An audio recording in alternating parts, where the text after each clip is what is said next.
Donc pour poursuivre le traitement de l'accueil des pèlerins et des vols Omra, nous avons engagé beaucoup d'améliorations au sein de l'aéroport cette année pour réaliser un meilleur accueil effectivement des passagers, un embarquement facilité et également en zone sous-douane, en salle d'embarquement, une nouvelle salle de prière et de change pour les pèlerins et également une zone réservée pour qu'ils puissent effectivement débuter leur voyage avec la plus grande tranquillité et le meilleur service possible.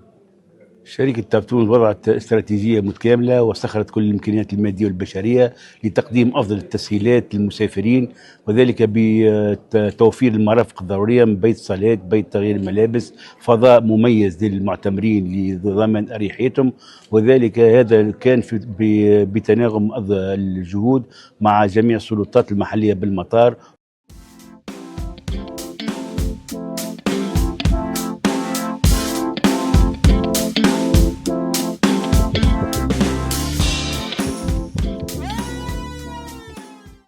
محمد عيش وكيل أسفار.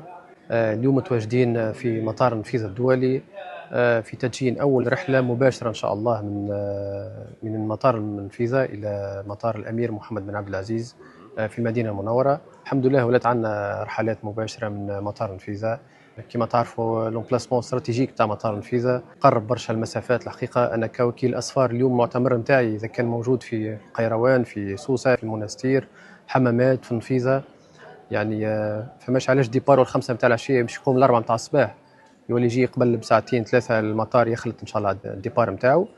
حاجة باهية برشا، تسهل علينا الخدمة الحقيقة، تسهل على المعتمرين كيف وتنقص العبء كيف على مطار كرتاج. يعني نعرفوا الضغط موسم العمرة، أنتم تعرفوا يعني الضغط نتاع الرحلات، كيف طاقة الاستيعاب نحكيو على 5 ملايين مسافر في العام. مكسب وطني الحقيقة إن شاء الله نستغلوه بالباهي. إن شاء الله موسم عمرة موفق. نحب نتوجه بالشكر لإدارة طاف تونس اللي وجهت لنا الدعوة اليوم، كيف كافة الإطارات الأمنية اللي ساهر على تنظيم رحلات العمرة. إن شاء الله موسم موفق للجميع يا رب.